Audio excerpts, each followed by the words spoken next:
WavyOcho. I'm gonna react to the white rapper that never got hate. No eyes to Moore to Jack Harlow, there are criticisms and controversies that inevitably spring upon white rappers. Whether these critiques are justified or not, none of them seem to have landed on Houston's own Paul Wall, who's arguably the most beloved white rapper of all time. As anyone even vaguely familiar with his musical know, Paul grew up in Houston, Texas. At a young age, he became best friends with Hakeem Sariki, who we all know today as Chamillionaire. Both of them grew up during the golden age of hip-hop in the 90s, and even artists from Texas, such as Ghetto Boys and UGK, were also achieving their own success. With the shared love of hip-hop, they started making their own music with a friend who had a makeshift studio at his home. Their big break came when they convinced local radio DJ Michael 5000 Watts to let them freestyle for his radio station KBXX. These freestyles were released on a mixtape named Choppin' 'Em Up Part 2, which became incredibly popular in Houston. Watts then released a mixtape series called Swishahouse, and Paul Wall and Chamillionaire were two of their most promising stars. And even at this early stage, he avoided some pitfalls that happen to white rappers.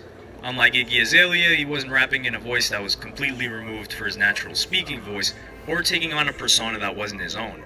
He was unashamedly spitting in his Houston accent and was rapping about the life he was living in his city. Coming up with Chamillionaire also helped too. The journalist John Caramanica talks about how being seen alongside another black artist definitely helps white rappers. He writes, "Think of Dr. Dre shepherding Eminem, or Run DMC taking the beat." I ain't gonna lie, like I really wasn't like a big fan of Paul Wall, but like some of the songs he was featured in, the songs that he was featuring was fire, like Grills, like I'm in love with her, like that. Those songs were fire. I ain't gonna lie. The song that he was in. Beastie Boys on tour. By contrast, remember the struggles of the non-sponsored Vanilla Ice. So the fact that Wall came up with Chamillionaire perhaps shielded him from some of the insults that white rappers sometimes experience. Wall and Chamillionaire became known as the color-changing clique, in reference to Chamillionaire's name being derived from being a chameleon and a millionaire. They got signed to the Houston label Paid in Full and had an album together in 2002 titled Get Your Mind Correct. This gained them popularity outside of Houston and was nominated for Indie Album of the Year in the Source magazine. They were dubbed as Houston's new answer to G-Unit, and just like G-Unit, there was some tension too. As their fame and popularity grew, ripples began to emerge. It was beefing. In their friendship and business, people saw them as a classic odd couple where Paul was the wacky extrovert and Chamillionaire was the more serious introvert focused on business and music. Eventually, these differences in personality created some tension in their careers.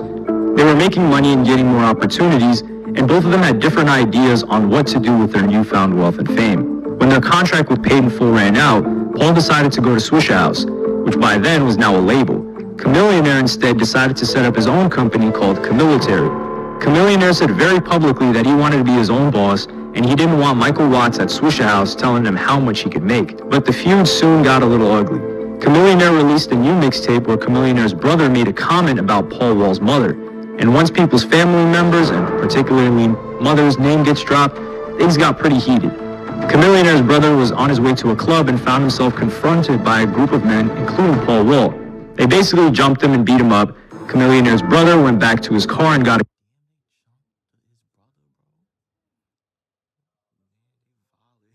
gun, but thankfully the police arrived before he had the chance to use it or harm anyone.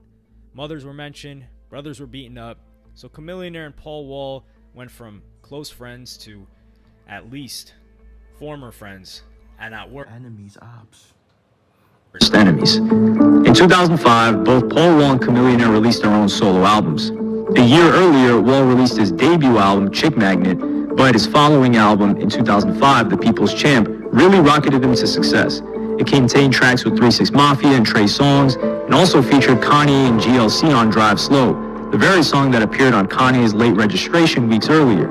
The People's Champ debuted at #1 on the Billboard 200, selling 176,000 copies in its first week. He was arguably the second most successful solo white rapper after Eminem, and the reviews of this album made some arguments about his quote-unquote whiteness. A review in Pitchfork stated, "Paul Wall is probably the first white rap star who doesn't feel the need to talk about his race. No white rapper has ever managed to reach any level of fame without addressing his race, whether it be the Beastie Boys, Downtown, Dorkatronics, House of Pains, Irish Pride, Chest Beating, Eminem's Obsessive Self-Loathing, or Bubba Sparxx's country rap album. Even Vanilla Ice concocted an elaborately fake backstory and put the word vanilla in his name. And that's part of why Paul Wall doesn't receive the same flack that other white rappers receive. He doesn't make a big deal of it. He once described himself as not a white rapper, but a white person who raps. Being white wasn't central to who he was as a rapper, and the same is sometimes said for LP from Run the Jewels too. Essentially, there was no huge difference between what Paul Wall was rapping about and what Chamillionaire was rapping about. With the People's Champ reaching #1 on the charts, this should have attracted some hate or pushback.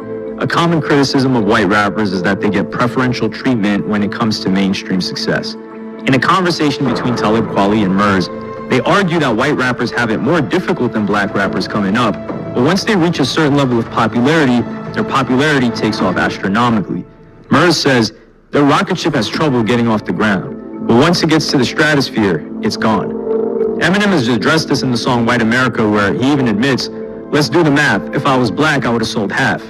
Vince Staples has commented on this very point and said, if Eminem was black, he wouldn't be regarded anywhere near the top 10 of all time. And if Eminem was black, he would be Redman. I love them both very much. But this trajectory doesn't really apply to Paul Wall. While Eminem became more successful than Redman, by leaps and bounds, the most comparable black rapper to Paul Wall is Chamillionaire. And his album, The Sound of Revenge, which was released later in 2005, did even better than Wall's. Beef tracks began circulating between Paul Wall and Chamillionaire. Even on Chamillionaire's diss track, Go Ahead, you might have thought that Chamillionaire would take shots at him for being white, just like how Benzino went after Eminem. But Chamillionaire even referred to him as a nigga. When the beef between them was going back and forth, Texas rap legend and UGK member Pimp C was released from prison. And as an elder statesman in Texas hip-hop, he decided to become a peacemaker for a number of beefs in the area, including Lil Flip and T.I., Slim Thug and Zero, and Paul Wall and Chamillionaire. On Pimp C's Knocking Doors Down, he rapped, Paul Wall and that Koopa still ain't talking. When he speak, all that BS keep walking. Chamillionaire sometimes called himself King Koopa. Pimp C then had private conversations with both of them and got them to hash out their differences. Half a decade had passed, but Paul Wall and Chamillionaire were finally back on a track together called In Love With My Money. As hip-hop fans, we love beefs, but the idea of two former childhood friends putting their differences aside and celebrating their success was definitely a beautiful coming around moment. In 2010, both of them even toured together, and the color-changing clique was finally reunited. Paul Wall released another album, Get Money, Stay True, in 2007, and it was another solid album, but 2005 was definitely his year. And he now even agreed that 90% of his current shows come from tracks from that year.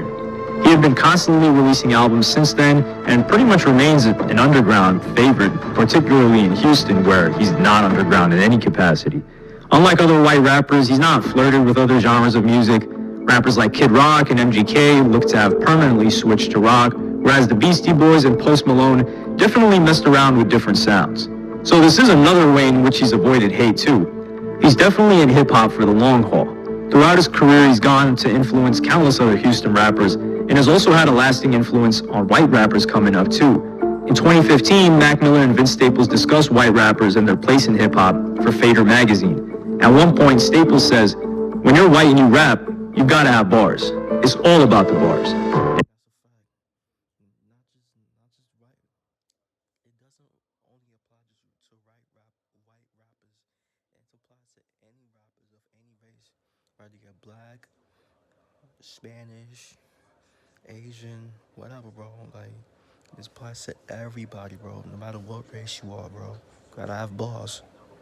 If you look at someone like Eminem, Yellow Wolf, or A$AP Rock, this is definitely the case. But Paul Wall is not a lyricist. He's a great rapper, but is not providing the same levels of lyrical complexion, you could call it, as some of his fellow white rappers. At this point, Mac Miller says Paul Wall to the culture is so important and crazy because he was a white dude that was just like, I'm just a cool ass white dude, so I'm a rap. It wasn't, I know I'm not supposed to be here, so let me get really next level. And that's probably why Paul Wall escapes a lot of hate. There's been no desperation to prove himself, and he never sounds as if he's trying too hard to fit in.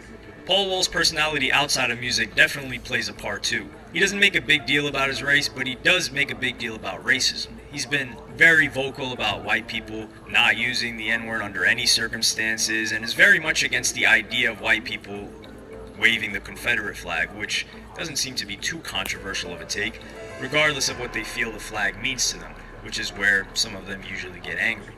His fellow Southern white rapper Yelawolf thinks differently, and this is an area where he receives a lot of hate. Wall has also been a supporter of the BLM movement, but he has the self-awareness that sometimes in these conversations, he just decides to take a step back. In an interview with Revolt, he was asked about BLM and said, "I've always been backline. I'm involved, I'm there, but I'm in the back, not the front. I'ma add my voice, I'ma speak when called on internally by God to speak. I try to be open and let other people's voices be heard." So, are there any lessons to be learned about Paul Wall for white rappers? There's obviously no rule book for being a white rapper, but being respectful to the culture of hip-hop and its history certainly goes a long way. Authenticity in hip-hop is critical, regardless of which race you are. And last but not least, being a good rapper definitely helps too. Okay, that's the vid. So yeah, let me know what y'all think about Paul Wall. Was y'all fans of him when y'all was listening to him? Yes or no, bro? Is he your favorite rapper? Yes or no? Or like, a comment like, what is your favorite white rapper, bro? Who's your favorite white rapper, bro? Let me know down in the comment section, bro.